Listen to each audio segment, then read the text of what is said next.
একটি মায়ের গল্প। সভ্যতা। পৃথিবীতে যত মহৎ সভ্যতার জন্ম দিয়েছেন তিনি আর কেউ নয়, সে হলো আমাদের মা। মা শব্দটির মধ্যে লুকিয়ে আছে পৃথিবীর সব সুখের কথা। চাওয়া পাওয়ার এই পৃথিবীতে বাবা মায়ের ভালোবাসার সঙ্গে কোনো কিছুর তুলনা চলে না। মা মানে সততা, মা মানে নিশ্চয়তা, মা মানে নিরাপত্তা, মা মানে অস্তিত্ব, মা মানে পরম আশ্রয়। মা মমতাময়ী, চিরসুন্দর, চিরশাশ্বত। মা সন্তানের শিক্ষক, প্রশিক্ষক এবং বিজ্ঞ এবং বিশ্বস্ত পরামর্শদাতা। জন্মের পর প্রথম আমরা কেউ আকাশ দেখিনি, মাকেই দেখেছি। মা উচ্চারণের সাথে সাথেই সন্তানের মনের ভিতর এক অন্যরকম অনুভূতি সৃষ্টি হয়। লুসিমা মে অরকোটের বলেন, মা সব কিছু ক্ষমা করে দেন, পৃথিবীর সবাই ছেড়ে গেলেও মা কখনো সন্তানকে ছেড়ে যান না। মেধা, শ্রম ও মমতা দিয়ে সন্তানদের বড় করে তোলার সবচেয়ে বড় কৃতিত্ব মায়ের। যে মা 10 মাস 10 দিন গর্ভে ধারণ করে, দিনের পর দিন প্রসব যন্ত্রণা সহ্য করে, সন্তান জন্ম দিয়ে রাতের পর রাত বিনা নিদ্রায় সন্তানকে লালন পালন করে বড় করে তোলেন, সেই মাকে বিনা যত্নে, অনাদরে, অবহেলায়, অসহ্য যন্ত্রণা মেরে ফেলার একটি উপাখ্যান লিখছি। গ্রামের নাম মধুপুর। সেই গ্রামে এক গরিব স্বামী স্ত্রী বাস করতেন। তাদের একটি মাত্র পুত্র সন্তান ছিল, তার নাম সবুজ। আর কোনো সন্তান ছিল না তাদের। সে গরিব বাবা মায়ের একটাই স্বপ্ন ছিল, ছেলেকে উচ্চশিক্ষায় শিক্ষিত করে মানুষের মতো মানুষ হিসেবে করে তুলবে। বাবা ছিল একজন কৃষক ও মা ছিল গৃহিণী। তাদের পড়াশোনা নেই বললেই চলে। তারা তাদের সন্তানকে খুব ভালোবাসতো, সন্তানও তাদেরকে খুব ভালোবাসতো। এভাবেই তাদের জীবন আনন্দে ভরপুর। বাবা মা ও সন্তানের এত ভালোবাসা হয়তো আগে কখনো দেখিনি আমি। যাই হোক, ছেলেটি গ্রামের কাছের একটি শহর থেকে বিএ পাশ করে। গ্রামে থেকে বিএ পাশ করা মানে একটা হইচই ব্যাপার। আর তার বাবা মার ইচ্ছা এবার ছেলেকে একটি ভালো মেয়ে দেখে বিয়ে করাবে। পাশের গ্রামের শ্যাম কুমার বাবু দীর্ঘদিন যাবৎ শহরে থাকেন। ঘটকের মাধ্যমে জানতে পারা গেল তার ছোট মেয়েটির বিয়ের বাকি। শহরে পড়াশোনা করে চরিত্র কেমন তা জানা মুশকিল। শহরের কালচার একটু ভিন্ন হওয়াটাই স্বাভাবিক। ছোট মেয়েটা বেশ সুন্দরী, গুণবতীও বটে। নাম তার অনন্যা। শহরের নামি দামি কলেজে পড়াশোনা করছে। গ্রামের ছেলেকে বিয়ে করতে সে মোটেও রাজি ছিল না। শহরে থাকলেও শ্যামকুমার বাবুর অর্থনৈতিক অবস্থা তেমন ভালো ছিল না। গ্রামের বাড়িতে বেশ নামডাক আছে। একটা কথা বলে রাখি, আপনার সন্তানকে যদি বিয়ে করাতে চান তাহলে আপনার সন্তানের থেকে সব দিক দিয়ে নিম্ন ধরনের মেয়ের সাথে বিয়ে দিবেন, অর্থাৎ রূপ, গুণ, বংশ, বর্ণ, গোত্র, শিক্ষা এসব ইত্যাদি। এতে সবারই মঙ্গল হবে।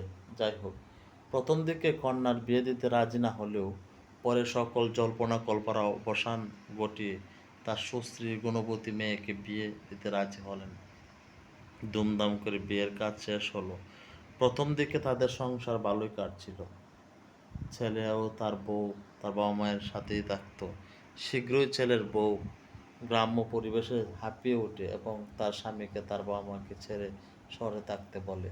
শহরে বড় হয়েছে যে মেয়ে, তার কি গ্রাম্য পরিবেশ ভালো লাগে? তার মাঝে আবার সুন্দরী সুশ্রী। সবুজ কিছুতেই তার বউয়ের কথায় রাজি ছিল না। এ নিয়ে তার বউয়ের সাথে মনোমালিন্য চলছে। সবুজ বলল, যে বাবা মা আমাকে সারা জীবন এত কষ্ট করে মানুষ করেছে তাদের রেখে আমি যেতে পারবো না। কিছুদিন পরে সবুজ পত্রিকায় চাকরির বিজ্ঞাপন দেখতে পায়। সে আবেদন করার পর সেই চাকরিটা পেয়ে যায়। চাকরির সুবাদে সে শহরে চলে যায়। পরে সে সুযোগ সুবিধা করে তার বাবা মা সহ বউকে শহরে নিয়ে যায়। কিন্তু তার বউ তার বাবা মাকে কিছুতেই দেখতে পারত না। ঠিকমতো খাবার দেয় না, শুধু ঝগড়া করে। এমনিতেও গ্রামে থেকে অভ্যাস, শহরে ভালো লাগে না। তার মাঝে এসব শুনতে বিষয় শুনতে শুনতে তার বাবা মার শহরে ভালো লাগলো না। তারা সিদ্ধান্ত নিল গ্রামের বাড়িতে চলে যাবে। বাবা মায়ের এমন নিঃসঙ্গ জীবন দেখে ছেলেও রাজি হন বাবা মাকে গ্রামের বাড়িতে পাঠিয়ে দেবেন। নিয়মিত সে বাবা মাকে টাকা পাঠাতে থাকে। বউয়ের নানা ধরনের অত্যাচার দিন দিন বেড়েই চলছে। বাবা মাকে টাকা পাঠানো নিয়ে বউ প্রতিদিন সবুজের সাথে ঝগড়া করে। বউয়ের এমন ব্যবহার আর অনাবিক অত্যাচার কিছুতেই মেনে নিতে পারছেন না সবুজ। প্রতিদিন ঝগড়াঝাটিতে হাঁপিয়ে উঠেছিলেন। অন্যদিকে তার বউয়ের বাপের বাড়িতেও সমস্যা। অনন্যার ভাইয়ের বউ তার বাপ মাকে কিছুতেই সহ্য করতে পারে না।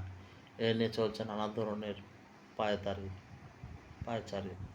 যে অন্যের বাবা মাকে সহ্য করতে পারে না তার বাবা মাকে অন্য কেউ সহ্য করবে কিভাবে? এটাই হয়তো বিধাতার খেলা। পরদিন রাতে তার স্বামীকে বলে, আমার বাবা মার দুর্দিনে বাবা মাকে আমার কাছে রাখতে চাই।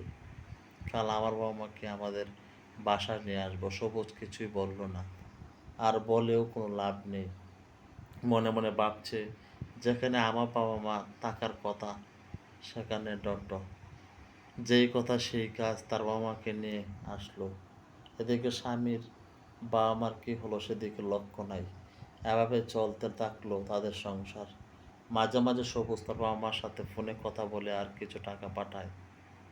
তার বাবা মা তার মনের অবস্থা বুঝতে পারে, এজন্য তাকে কিছুই বলে না। এক পর্যায়ে তার বাবা মা বলল, আমাদের টাকা পাঠাতে হবে না খোকা, যা আছে তাতেই চলবে, তোমরা ভালো থেকো। এক সময় এভাবে আস্তে আস্তে টাকা পাঠানো বন্ধ হয়ে যায়। তার সাথে যোগাযোগও। সময়ের ব্যবধানে মানুষ পাল্টে যায়। এভাবেই সবুজ ও তার বাবা মার মধ্যে দূরত্ব বেড়ে যায়। তার মা বাবা যে জীবিত সে কথাই ভুলে যায়। প্রতি বছর সে দুর্গাপূজা করতে থাকে। একবার দুর্গাপূজার সময় সে স্বপ্নে দেখল কে যেন তাকে বলছে, তোমার পূজা করা হয়নি। একদিন সে তার ওইসব ঘটনা এক পুরোহিতের নিকট খুলে বলল। পুরোহিত তাকে তার গ্রামে ফিরে গিয়ে বাবা মার সাথে দেখা করতে পরামর্শ দেয়। সে তার গ্রামে ফিরে গেল। সে তার গ্রামের সীমানায় প্রবেশ করলো, কিন্তু সে দেখলো সব কিছু কেমন যেন বদলে গেছে। সে তার বাড়ি খুঁজে পেল না। সে এক ছোট ছেলেকে তার বাড়ির অবস্থানের কিছু বর্ণনা দিল। ছোট ছেলেটি তাকে একটি বাড়ির দিকে ইশারা করে বলল, ওই বাড়িতে এক অন্ধ বৃদ্ধা মহিলা থাকেন, যার স্বামী কয়েক মাস আগেই মারা যান। তার একমাত্র ছেলে ছিল, যে কিনা বহু বছর আগে শহরে চলে গেছে আর ফেরেনি। কত বড় দুর্ভাগা লোক! ছেলে তার বাড়িতে প্রবেশ করে দেখল যে তার মা বিছানায় শুয়ে আছেন। সে নিঃশব্দে প্রবেশ করলো, যাতে তার মা জেগে না ওঠে। সে শুনল তার মা কি যেন একা একা চুপি চুপি বলছেন। সে তার আরো কাছে আসলো, যাতে তার মায়ের কথা শুনতে পারে। সে শুনল তার মা বলছেন, হে ভগবান, আমি এখন অনেক বৃদ্ধ আর অন্ধ। আমার স্বামীও মারা গেছেন। এখন আমাকে শ্মশানে নামানোর মতো কোনো পুরুষ নেই। তাই দয়া করে আমার ছেলেকে আমার শেষ ইচ্ছাটা পূরণের জন্য আমার কাছে পাঠিয়ে দাও। একথা শুনতে পেয়ে সবুজ চিৎকার করে বলল, মা, মা গো, আমায় ক্ষমা করে দাও। আমার ভীষণ ভুল হয়ে গেছে মা, আমার ভীষণ ভুল হয়ে গেছে। মায়ের এমন অবস্থা দেখে সবুজ স্তম্ভিত হয়ে গেলেন। যে মা বাবা তাকে এতটা ভালোবাসতো, এত স্নেহ করত, যে বাবা মার প্রতি এতটা ভালোবাসা ছিল, সেই মা আজ না খেয়ে দিনের পর দিন সন্তানের মঙ্গল কামনা করে তার জন্য অপেক্ষা করছে কখন তার সন্তানকে দেখতে পাবে। হায় ভগবান, কি দৃশ্য দেখালে আমায়! আমাকে মৃত্যু দাও খোদা। সবুজ আস্তে আস্তে বিড় করে কি যেন বলছে।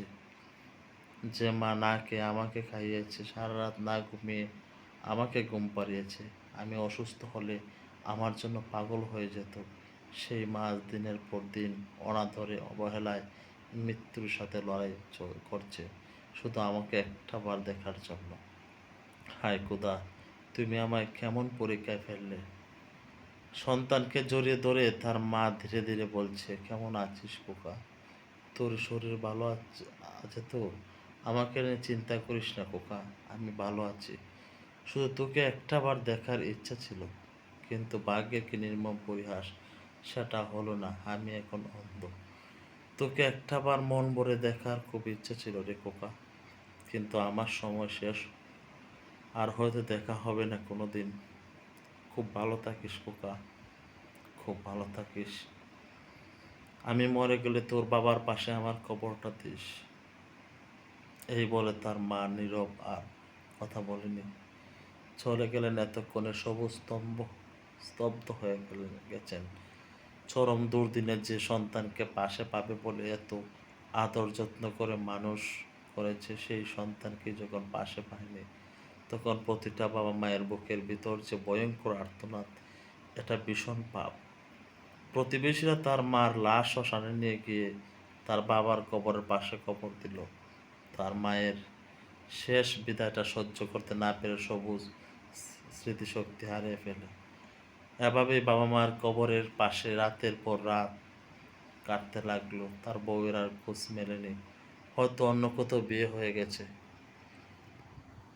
যে মা 10 মাস গর্ভে রেখে আমাদের লালন পালন করছে, আজ সেই মার এমন অবস্থার জন্য আমরাই তো দায়ী, তাই নাকি?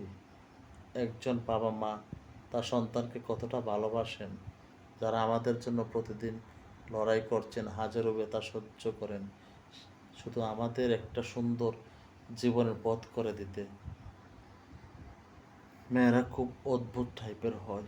বউ হয়ে স্বামীর সংসারে আসার পরে স্বামীকে তার পরিবার থেকে আলাদা করার জন্য যুদ্ধ করে। আবার সেই একই মেয়ে যখন মা হয়ে যায়, অর্থাৎ বৃদ্ধ হয়ে যায়, তারা তখন পরিবারের সাথে থাকার জন্য যুদ্ধ করে। অথচ তারা ভুলে যায় সেদিনের কথা। আজকে কেন তারা মা হয়ে পরিবারের সাথে থাকতে পারছে না? কারণ সেও তো এক সময় তার স্বামীকে তার পরিবার থেকে আলাদা করে ফেলছিল। তাহলে কি করে আজ এই বৃদ্ধ বয়সে সে পরিবারের সাথে থাকবে? কোনো কিছুর আগে একবার নিজের অবস্থানটা বিচার করে দেখুন। আমরা কেউ চিরকাল থাকবো না। সময়ের ব্যবধানে কাকে কোথায় দাঁড় হতে হয় আমরা কেউই জানি না। ধন্যবাদ পড়ার জন্য।